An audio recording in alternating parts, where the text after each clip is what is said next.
অন্তিম কন্যা নেই। তার জন্য তুই আমার কোনো কন্যাও নয়, আর রুদ্র আমার কোনো জামাইও নয়। যখন এই প্রতিনিন্দা শ্রবণ করেছে, সেই সতী দক্ষ যজ্ঞের মধ্যে আধার খেয়ে পড়েছে, আর সেই দক্ষ যজ্ঞের মধ্যে সতীর প্রাণ দাহ হয়ে গেল। এই জন্য যে নারী তার প্রতিনিন্দা শ্রবণ করে, তার থেকে অসতী জগৎ সংসারে কেউ নেই। এই জন্য কখনো প্রতিনিন্দা শ্রবণ করতে নেই। মা সতী যখনই সেই যজ্ঞের মধ্যে আহুতি দিল, এদিকে নন্দী ভৃঙ্গি দৌড়ে এসে বাবাকে গিয়ে বলল, বাবা, মা এইভাবে যজ্ঞের মধ্যে নিজের দেহকে ঢেলে দিয়েছে। ভোলানাথ সঙ্গে সঙ্গে নিজের জটাকে ভূমির মধ্যে যখনই আছাড় দিয়ে বলেছে, সেখান থেকে ভৈরবের উৎপত্তি হলো। ভৈরব সঙ্গে সঙ্গে সেইখানে গিয়ে দক্ষের মস্তক বিদীর্ণ করে সেই যজ্ঞের মধ্যে আহুতি দিয়ে দিল এবং অভিশাপ দিল। যে দক্ষ প্রজাপতির যে গণ ছিল, তারা অভিশাপ দিল, আজ থেকে যে রুদ্রের উপাসক হবে, যে রুদ্র মন্দিরে পূজা করবে, তার কুকুর অর্থাৎ সোয়াংকুলে জন্ম হবে। যে ভোলানাথের প্রসাদ ভক্ষণ করবে, তার কুকুর কুলে জন্মগ্রহণ হবে। এইভাবে অভিশাপ দেওয়া শুরু হলো। সমস্ত অভিশাপ দেওয়ার পর ভোলানাথ সেখানে আবার এসেছে। ভোলানাথের সেই হাতের মধ্যে যে সতী ছিল, সেই সতীকে শ্রী বিষ্ণু সুদর্শন চক্র দ্বারা 52 পীঠে রূপান্তরিত করলো। 51 পীঠ ভারতবর্ষে রয়েছে, আর 52 নম্বর পীঠ যখন ভারত পাকিস্তানের মধ্যে বাঁটোয়ারা হয়, এক পীঠ পাকিস্তানে চলে গেছে।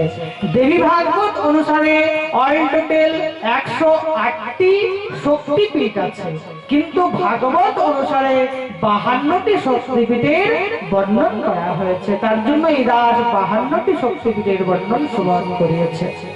তদুপরি শ্রী রুদ্র যখন সেই সতীর দাহ হলো এবং রুদ্রদেব পুনরায় সেই দক্ষের মাথার মধ্যে একটা ছাগলের মাথা লাগানো হলো, কারণ দক্ষ সারা জীবন मैं करता था, और इस जगत में जो मैं करता है वो कुछ नहीं रहता, बाद में वही बकरा बन जाता है। बकरा क्या करता है? मैं हरदम मैं ही सब कुछ, मैं ही सब कुछ। तो এইভাবে দিব্য সতী কথা শ্রবণ করেছে। পুনরায় শ্রী হিমালয়ের ঘরে পার্বতীর জন্ম হয়েছে এবং পর্বতরাজের কন্যা পার্বতীর সঙ্গে রুদ্রের বিবাহ হয়েছে। এই শিব চরিত্রের সঙ্গে আজকের পাঠ আমরা বিরাম দিলাম। পুনরায় যদি আবার কখনো গোবিন্দের কৃপা হয়, এই কথা শ্রবণ করব। আসুন আমরা সকলে এবার আরতির মাধ্যমে একটা ভজন করতে করতে আরতির দিকে পদার্পণ করব, এবং আরতির পর আমরা সবাই, এখানে প্রসাদেরও ব্যবস্থা হয়েছে, প্রসাদ গ্রহণ করে সবাই নিজ নিজ গন্তব্য স্থানে প্রস্থান করবেন। আসুন আমরা সবাই এই দিব্য শিব চরিত্র শ্রবণ করে আজকের দ্বিতীয় দিনের পাঠ বিরাম দিই। বলে পার্বতী পদে হর হর মহাদেব।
चरण में